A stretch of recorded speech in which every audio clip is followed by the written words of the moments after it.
Welcome to the Professionalist Real Estate Investing Podcast with your host, Tony Jacobs. This podcast is not just about making money. It's about creating a legacy that stands the test of time. From analyzing market trends to mastering negotiation skills, we will leave no stone unturned as we guide you through different stages of real estate investing. We will bring on industry leaders and share stories from the good, the bad, and the downright ugly. So now, it's time to level up your real estate game. And there's no better way to do it than right here with us at the Professionalist Real Estate Investing Podcast. What's going on, world? Another episode of the Real Estate Investing Podcast. I'm with my guy, who? Hey, it's Rocky. Glad to be here. Rocky, man. I'm glad you're here, too, to get this episode going right here, because me and you were just talking about, everybody thinks real estate is all pretty and everything, but it's not pretty like that. There's pros and cons on everything. Yeah. So this one, we're going to talk about the real estate MythBusters, debunking some common myths for beginners who are want to be in the real estate this year, 2024. So that's what we're going to expand upon, because I actually wanted to do this episode with you, because he's like, you know what, we need to talk about that, because everybody thinks it's just a glorious thing. Like, oh, I got this investment property. I didn't have no hiccups. I'm good to go from here. Like, no, you're going to have trials and tribulations when you deal with real estate investing, yep. And especially with your first one, because your first one's always your hardest. Always the hardest. That's what I would tell my wife with anything. Like, just showing up and starting is probably the hardest thing on anything. Yes. Going to school, working out, just showing up and starting. Yeah. So the first one is the number one myth is it says real estate is only for the wealthy. Well, that's definitely a myth, because there's so many different programs and so many situations where you can get into real estate investing. It's not for the wealthy, but the wealthy themselves. I was saying this in the last podcast. 90% of the wealthy do have real estate. Yep. So it's that engine of getting wealthy, that income, that passive income. It just, sky's the limit. There's no limit, especially when it comes into real estate. Yep. Oh yeah, anybody can invest in real estate for sure. Yeah, as long as you. I was thinking about this on the way, as far as like only the wealthy, because what stops anybody from investing? It comes to like, can I afford it? Right? I'm scared to do it because of the bad tenants. That's what the bad tenants and all this, and the AC goes out, I got to pay all these extra expenses, stuff like that. But it's like, if you know the knowledge of investing, then all of a sudden this whole thing, like, oh, I'm poor, I don't make enough money, turns into, hey, I can use someone else's money and start investing in real estate. And it's you don't need that much, but you definitely need a little bit. Using other people's money? Oh, using other people's money. So like with the wealthy, they're super wealthy, multi-millionaires, billionaires, and they're doing it. And the person that's making, minimum wage, or not, probably a little more than minimum wage, depending on what you want to do, how much you want to get into real estate. But like an average person making a decent income can definitely get into real estate investing first. For like me, just trying to buy one rental property. Yeah. And then boom, you're automatically in it. Yeah. You're not super wealthy. You want to get there. But. Exactly. Yeah. That first property, that's the main one, getting the first property in line. And another thing you was talking about too, right there, I was thinking also, it was to the point where there's, like I've said this before, there's so many different options using other people's money. And you know how like the expression was always cash is king. Yeah. Actually, it's like debt is king. Yeah, debt is king, man. Debt is king. That's why the wealthy use that debt to get to be in more debt, but then they making a passive amount of income. I remember at one point, debt was horrible, right? No one wanted to get in debt, because you always hear stories like, "Oh, I'm bankrupt." I remember when being bankrupt was like it happened all the time, like getting divorced or can't afford a home or whatever. Dude, I remember being bankrupt was like, when people say that, I was like, oh, that's horrible. Never want to get in debt. Never want to get. I don't know. I forgot. Like 10, probably 20 years ago, something like that. Yes. I started hearing like, debt is horrible. But That's now horrible. It's like, now that, you read into it and how people are doing it these days, like, man, I bought my first home 3 years ago, and I'm in the most debt I've ever been in my life with my first home. It's $300K around that. and I'm in the most debt in my entire life, but at the same time, my net worth is way more because now my home value went up. Yeah. So I was like, I'm in the most debt in the world in my entire life, but now I have my net income is way more. So I'm like, it's probably not a bad thing. But what happened? Because I needed a place to live, so I did this. People go into debt for all kinds of stuff. I bought me a new truck, or I bought me this and that. It's like, and it's not making them no money. No money at all. I bought a home. More of you need one, but it's starting to, if you keep on adding up, it starts to be a liability. Sure. Yep. So I bought a home because I needed a home to live in. The rental was almost dang near as much as buying a home at the point. So I bought a home, and I'm not giving my money to the bank. I'm basically paying myself because now my property's worth more. And I'm like, dude, if I sold this today, I'm going to be up. Exactly. I'm going to be up.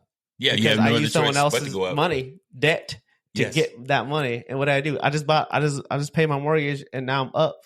Yeah. So it's crazy. Yeah. Using that as an analogy of like, hey, you don't have to buy everything to get something. No. And then the next one, this is a good one right here. You need a perfect credit score. That's definitely completely wrong. You do not need a completely perfect credit score. There's so many different programs. I was actually studying to get my mortgage license, but there's so much I'm doing. So I have the books and everything, but there's so many different programs. And one of them was like you had needed a 580 credit score or up. Mm-hmm. But this is true. The better your credit score, the better your chances. Yeah. And it actually lowers if you have to put down a down payment, that down payment doesn't have to be drastic. Yeah. So basically have a good credit score. It doesn't have to be perfect, but that MythBuster that everything has to be perfect for your credit score to own real estate is definitely false. I want to add on to that because having a good credit score does help as far as interest rates and stuff like that and how much you got to put down. But like banks want to loan you money. They want to give you the money so they can make money back off of interest. Yes. So they want to. They have all kinds of different kind of loans. FHA, I was like a 5-arm, 10-arm loan. The way they get variable interest rates and stuff like that. You might have to pay more upfront. Maybe interest rate's not the best, but they'll give you a loan. And if you're able to work it to where you buy a rental property and the tenant is paying that mortgage for you and you're not paying a dime. Yeah.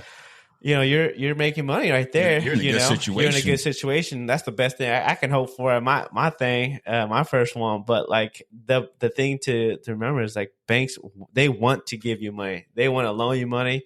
But maybe the actual credit score plays a big part in it too. But like they also I noticed recently, like they also want to know like, okay, well, what do you do for a living? What are your other expenses? Let me see your credit card. Let me see your credit history and see what you bought. This guy's buying dirt bikes and boats and stuff like that. Liabilities, and they're like, I'm not gonna loan this guy $300K for a house. He might default in that thing. So that plays a role too. Personal credit. Like your individual credibility versus your actual credit too plays a little role into it too. Because like I remember when I first bought my first home, horrible credit.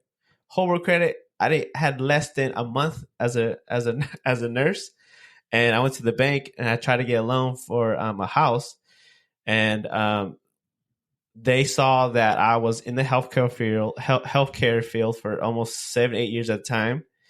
I just graduated nursing program, and then so now I'm actually making money. But they're just like, go to your work, have them write a contract out there saying you're gonna be there for a minimum of a year and how much you get paid in that year, and we'll give you a loan. Like I said, I had zero credit. My credit was horrible. Zero income for a $300K home. I was making like $20,000-$30,000 that year, if that. And then I got approved for almost 430. Wow. And I had, like I said, not the best credit, but I had the income and the credit history because most likely he'll be in that field. Yes, he's not going anywhere because he's been in it for 7 years. He just graduated as a nurse, so he's going to have income. He's going to probably he'll get raises every year, so he'll looks like more of a stable person versus a liability. Yeah, more secure. So that looked good too. Yes. And so it can do it, but definitely helps having a better credit score, good income. And a good history with that. Those are some real good tips right there. You're definitely right about that. Yeah, and it's not wrong to buy, cars and everything, but when when a person has like 10 cars in their driveway and they only drive 2 per day and the other 8 are sitting there collecting dust. I mean, that's what I call like a liability. And can't drive all these cars. But you're right. Having a good credit score is going to actually help. It's going to help. It's going to help with, especially right now and this year coming up. I mean, with the interest rate, it's slowly but surely it's going down. It's going to trickle down. They've already forecasted, and that interest rate, that credit score.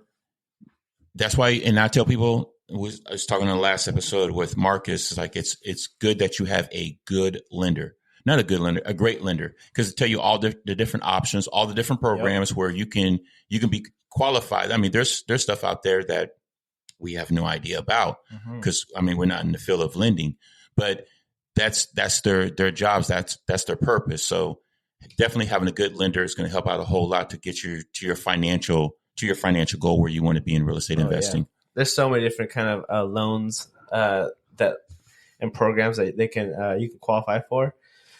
That if you don't have a good lender, just like we're talking about a good tax person, they don't know all the tax codes and things they can deduct and stuff. You're leaving money on the table. Yeah, you are. You're automatically you can't get that dream home that you want because the lender was like forgot to tell you about an FHA loan or exactly a loan. Or if you come up with a little more money, we can do this. And I was like, I don't have it. And then I was like, well, I guess you can't buy a house kind of situation. I was like, having a good lender for sure. Yeah. And the deal. And coming up with those options work amazing. Mm-hmm. All right. So that was number 2. Number 1, like I said, was real estate only for the wealthy, which is wrong. Number 2, having a perfect credit score. You don't. That's wrong also. Number 3, real estate is always profitable.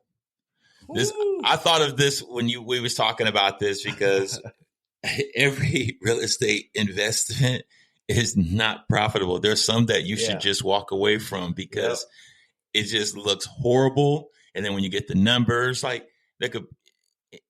it's good to have somebody who's actually got into investing because say if you go to a property, the main things when it comes to property, this is I do know from being a real estate agent, the roof. The roof is huge because you're going to make sure that the roof is good. To me, besides the roof, it would probably be number 1 is the plumbing. The plumbing is massive because if plumbing's all bad, you don't know what you're getting your hands into, especially getting into the earth and the pipes and everything. You have no idea. Yeah, roots getting up in there. Oh, yeah. Roof for sure. Plumbing for sure.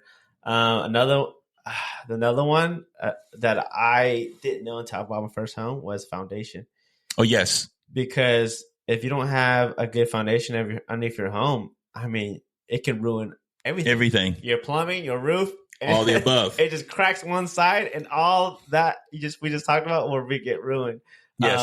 Because I bought my first home. It was a slab foundation. I didn't know slab foundation. What does that mean? Mm-hmm. They just poured a ton of concrete on the ground and put your house on it. Yep, just leveled it out. It's leveled it. Yeah, so your house is good. I was like, okay, what's the other thing that other people do? They're like, it's raised, so you're on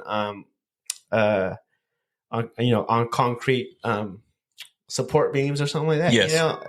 So that's what it's on. But then the thing with that is shifts and stuff like that. Rotting and things so all kind of stuff. So it's like the fact that you're on a slab, it's your home's not gonna not gonna crack or anything like that. And if it does crack, it's not gonna crack and fall. You're gonna see it, and you can hopefully it's gonna shift sooner than later. But he's like, yeah, I've been at my home's almost 30-something years old now. So.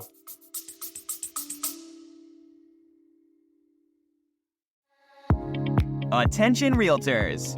First impressions are so important for real estate sales.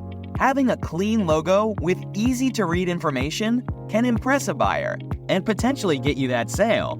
Here at Boundary Waters, we excel at first impressions. If you need a logo or lawn signs, give us a call. Our experience at signs and banners have been proven for over a decade. Give us a call, 530-221-2151. Again, that's 530-221-2151. Boundary Waters Screen Printing, home of the Surf Ninja. www.boundarywatersinc.com.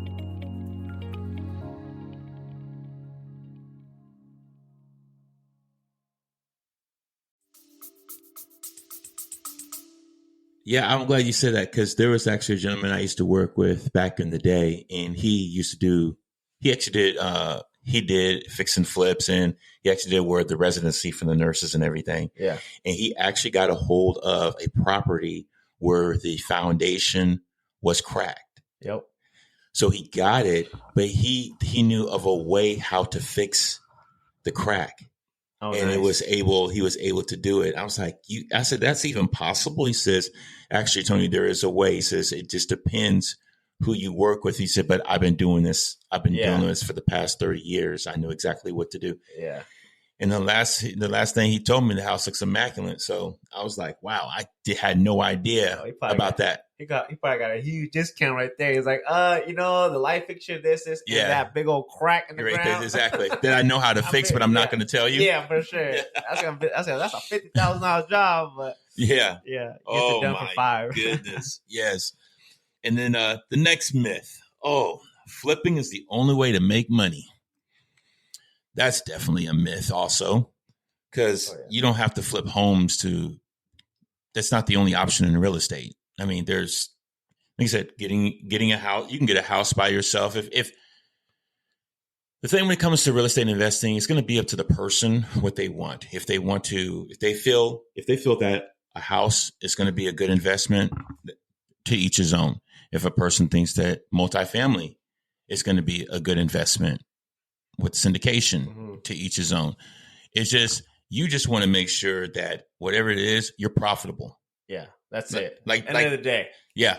You want to make sure it's profitable. You're not trying to take a loss. Yeah. You want that ROI, that return on investment. Yes. To be in the plus. Yeah.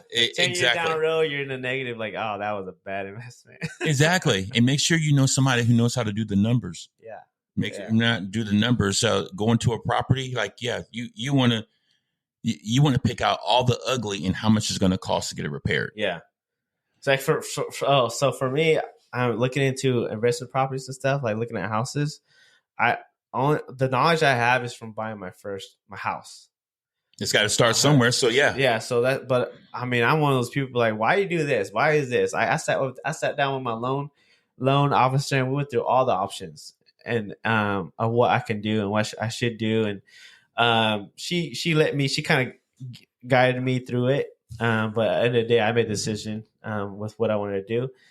But like even looking at the house, what does the bank need to buy the home? Right? Yes. They need to survey it and see how much it's worth. And then that was it. That was the only thing. They didn't care. They didn't care if the fly fixtures and things, little things need to get fixed. No, because they're like, well, if the roof's bad and you really want it, see if the seller will lower the price, and then we'll give you the loan for it. Like I said, banks want to give you that money. They want to give you that loan. They're in the business, but they want to make sure that it looks good for them. They always say, "Oh, I want to make sure it's good for you," But at the end of the day, it's for them. They want to make sure it's profitable. They want when they tell you, ask the seller if they can lower the price so you can get a better deal because you're gonna have to fix a roof in a year. they're not saying for you. They're saying so we don't have to. Yes. We don't have to worry about you like foreclosing on his home because now you don't like it because the roof's leaking, or Yes. you want to sell it right away and we're not gonna make money off you and stuff like that. So yeah, the banks always want their money. Yeah, they're in the business of making profit. That's all they're in the business for. Yeah. So, wow. Yeah. Well, at least you know, because everybody has to start somewhere. So that right there is probably an eye opener. Yeah. And you talking to your lender, I view that it's not people's like, well, I'm about to ask a stupid question. Oh, it's not a stupid question because you just don't know. Yeah. Like you want to gain the knowledge. You want to find out for yourself what you're getting into. Yeah. I've got past that where like, I still do it now, but I try to work on it. It's like, I try to get past that. I don't ask a dumb question. I was like, if I don't know something and I really want to know about it, I'm just straight up now. Like, I don't know these people. I don't know these lenders. I don't know real estate, anybody, but I was like, hey, I don't know about this. What does this loan mean? What is I didn't know what ROI meant for the longest time. I was talking about investment. I was like, what is ROI? I was like, oh, return on investment. Oh my God. Just like, oh, that makes so much little sense. Things. And yes. It's like those, little things. And like, I remember when I bought my first home, I was like, what's APR? They're like, you need to know your APR. I was like, oh yeah, you do. Why?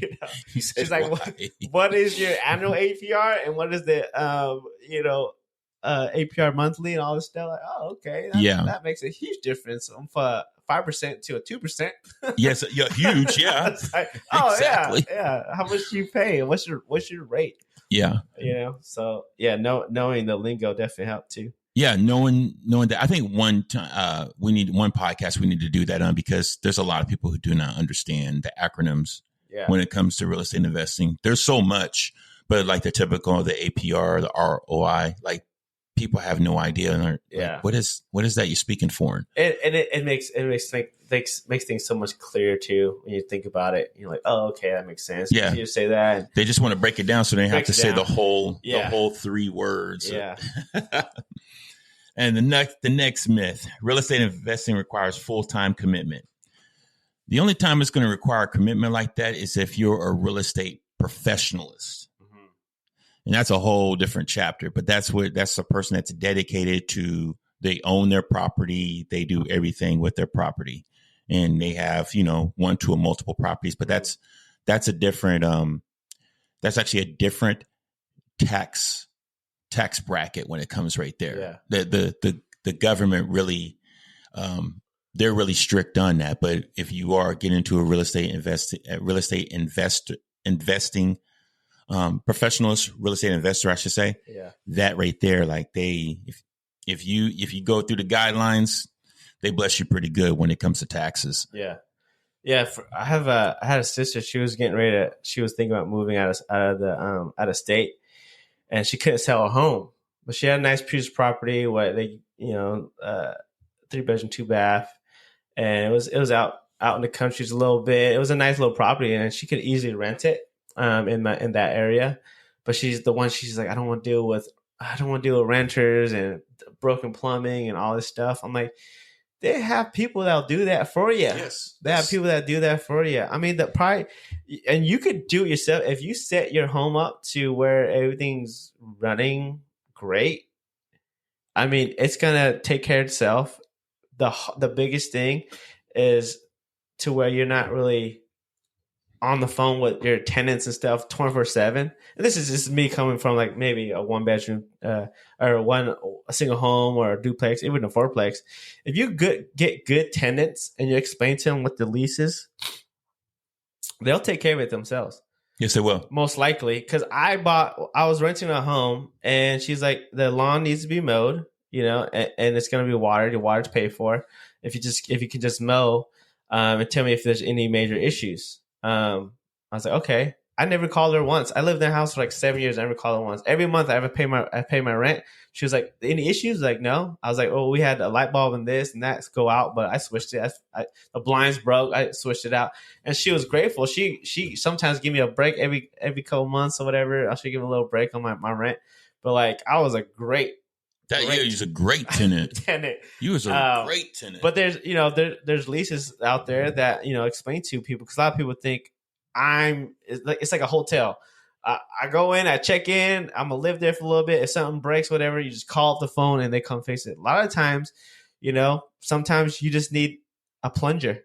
Yes, right? That's all. Something so small. Or a light bulb goes out. I remember one time my landlord called me, or she was talking to me. She's like, this tenant called me at like 8 o'clock at night, at 9 o'clock, saying her light bulbs went out. And she's like, okay, in your lease, it says that you're responsible for the everyday use stuff. Yes. Did you? She thought, tenant called me, light bulbs were out. Did the electricity go out? Did the power go out? She's like, no, light bulbs were out. All the lights in the house are on? She's like, yeah. So she called, she's like, go to Walmart and get light bulbs. She's like, that's why I'm calling you. And the landlord's like, no, like that's your responsibility. So like tenants that don't know the lease agreement, and having a good tenant, it makes a huge difference. Because they don't know the lease, because they don't, especially if it's a home, versus like an apartment or something like that, where you're like multiple connected. It's so much. If you can find a good tenant, they'll take care of itself. The home will take care of itself. If it's a good home, if you buy a crappy investment property, it's gonna come back. It's gonna bite you. Like I was telling you, I knew people that bought multiple rental properties. I'm thinking in my head, wow, they're doing it right. But then I go drive by and look at the rental properties. They're 1 bedroom, 1 bath homes that are like 300, 400 square feet in the most roughest part of the neighborhood. Everything's overgrown. There's people walking around 3, 4 o'clock in the morning around your neighborhood. Like those properties are in the horrible neighborhood, and they're probably renting it out pretty cheap, because no one's going to rent a place like that for more than another place up the street where there's like townhomes and stuff, and Mercedes and Bentleys parked outside, versus down the block where the hood's at. So exactly. Having a good rental property off the bat is going to help set you up to where like it's going to take care of itself. It is, and it's going to. What if it's in a good area and it's kept clean? That's what it's going to attract. It's going to attract people like that. Yep. And it's exactly what it is. It's like that one saying, location. Location is key. I went to San Diego on the boardwalk, and the place we stayed at was a little 1-bedroom apartment. Oh my God. The Airbnb was that thing. I think we paid like $1,000, or I didn't pay, but it was like $1,000 for a weekend. I'm like, man, if someone's making bank, because it's booked up. If you look on the Airbnbs, they're booked up for like 3 months straight in the summertime, Like they're making $1,000 for a couple days, and they're booked up the whole time. And this little apartment was, it was so small. Tile was probably wasn't even 1,000 square feet. No, it wasn't. It wasn't. It was. It had a Murphy bed, and it didn't even have a full bed, And I'm like, this place was not the best. I wouldn't pay for that. But then the location, we walked out right out the street. We're out on the beach. Walked right out the front door. Across the street was the beach. Another 100 feet to the left of us was the boardwalk. And I was like, dude, this is heaven. Yeah, it was heaven. It's heaven right there. In the morning we walked it. At night we walked it, and it was like everything was hustling and bustling. It was pretty cool. But yeah, I would probably rent this again. Yeah, see, I'm right there. Yeah, this. So I'm like, location. But yeah, the location made paid for itself though, right there. Oh, exactly. Yeah, yeah. You get a good property management, so you don't have to do the full-time hustle and bustle. A good full-time property management is going to be good. Make sure you do your research. That's what me and Marcus was talking about the last podcast. Research and what? Like your property manager? Yeah. So you don't have to do the daily activities of everything that's going on. Yeah. Getting phone calls at 8 o'clock at night. Like you said, the tenant needs to know, like, okay, the basic wear and stuff. Like, a light bulb here, light bulb there.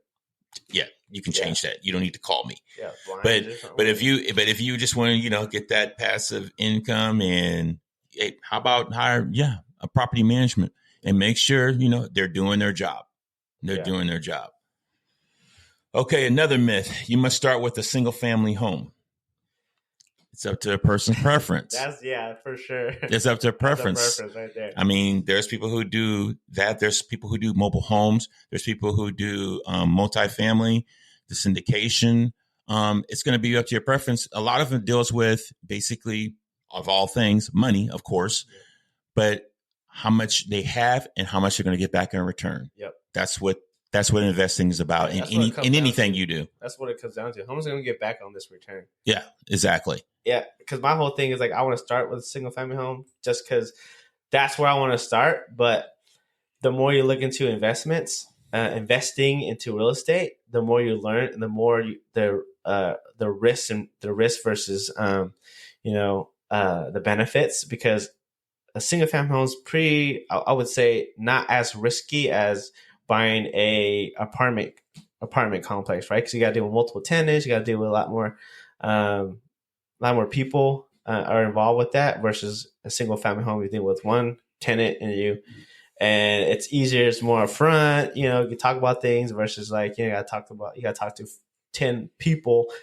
10 tenants that all have different scenarios, personalities, stuff like that. So, but yeah, I want to start off a single family home, but the more I look into it and investing, the more I'm like, man, if I had an opportunity to get a fourplex, I'm gonna jump on that before I jump on a single family home. Right, exactly. Because the risk and benefits and how much return you can get back. It's a lot more riskier, like I said. Dealing with more tenants at once, especially your first one investment. But if you start looking into it and start reading up on like what's the pros and stuff for it. The pros, yeah. As long as you analyze the pros and cons. Yes. Like, people go to the casino and they throw $20, $100, $200 down like no problem. They take a risk every time they walk in. They take a risk. They're like, I'm gonna come up, and they don't. And in real estate, you can actually see all the cards laid out in front of you, and then you're like, okay, my percentage of winning is pretty damn good. I'm going to take this versus like, I'm going to drop money down and hopefully win. Yes. So that's how I would take it. Like I see all the cards laid out, and whatever best plays the best with my hand, I'll go with it. And right now it's single family home, but it's going to come down to your decision of how you want to go about to invest. That's what it's going to come down to. Like, everybody has their own niche of what's going on. Like I love multifamily. The more doors, the better it is. Oh, yeah. But you can actually get into, I always get a lot of information on syndication deals, but you said the pros and cons, that's the main thing. Cause as long as the pros outweigh those cons, you're in a good spot. In your comfort zone too. Exactly. Be comfortable. Dealing with, if you're someone that can deal with multiple tenants right away, multiple problems at once, go for it. Yes. And then that's where the seventh myth right there, all markets are the same, which we know that's false, because all of them deal with different avenues. Yeah. Like I know a lot of people, right now they're doing mobile homes. The mobile homes. I see people doing tiny homes a lot lately now. Yes, they're buying properties that you can parcel off into different housing zones within that same property. That is huge, and then they put little tiny homes on it, and then just ran out like Airbnbs or actual little homes. And yes, I was like, dude, that's amazing. That's so smart if you can do it that way. It's kind of like the Burr method, right? Yeah. You get it, rehab and stuff like that. But a lot of times when you rehab it, you can actually put another home in the back because it's so big. And then you can parcel that off and they have two homes on one. Yes. I'm like, that's basically the same exact thing, but you're doing multiple with little tiny homes. I'm like, dude, that's so smart. And now, your mortgage from, let's say a $2,000 mortgage, you're renting one for $2,000, another $2,000. Now you're making some money. I know they're having like a hiccup when it comes to that. I don't know words. I heard it's here in California. They were talking about it about that, because the reason why is because it's already on a parcel, So the code, because everything everything in California is about codes. Yeah, so there's a lot of restrictions in your city. Different cities have their own restrictions, and then the limits have city limits, and their own limit have restrictions on itself. Your state has limits too. Limits, but it's still it's doable. But yeah, once you know the code and you see what you can do, it's definitely doable because you can have a home and then have a grand home in the back. Yes, and I mean you can do that. You might not have multiple tiny homes or something like that on. Yeah, you won't have a community. That's an option. That's a different avenue of it. Like, oh yeah, I can do it that way. Yeah. So yeah, that myth about all markets the same, that's definitely false. And then number 8, last but not least, real estate is passive income. Oh, I'm gonna say yes and no. Go ahead. Yes and no. Let's see. Who should I start with? Let's go with the negative. It's not passive, right? Because you have to do your due diligence and to get into the market, and that takes work. That takes work. That takes time, studying, learning, building your confidence on actually pulling the trigger on something. Even if you get in these syndications where someone's investing already and they're just telling you, hey, give me $50,000 and I'll invest it in this property, and then I'll give you your monthly dues. That sounds great. You're not doing anything. You just give them some money. It's an investment.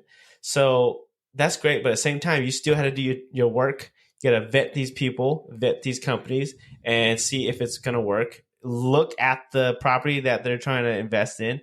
Do all that research and see if it works for you. If it's going to be the risk is going to be worth it for you, because at the end of the day, the worst part is you lose your investment, right? Mm-hmm. That's what's that. So that's a lot of work right there. And then at the same time, it is passive because if you do it the right way, and no matter what you're doing, if you're buying a rental property, a single family home, multi-family home in these syndications, if you do it the right way and you set it up, you structure it the right way, you do it the right way. Like we always talk about, always try to do it the right way. You don't want Uncle Sam and the IRS getting you or falsifying any kind of in any way. It will come back tenfold if you do it the right way, because a good rental property, you buy it. If you buy a rental property and then like you said, if the roof, one of the main things, needs fixing in a year, and you think, oh man, I made so much money this year, hand over fist, but the roof is going to go out. And now you said, oh, I made let's say you made $10,000 that year or whatever in your rental property, but you didn't put that back into your rental property. Now that money that you made that year is going back to your rental property. Instead of you fixing it earlier, it could have been a lot cheaper or getting ahead of the game.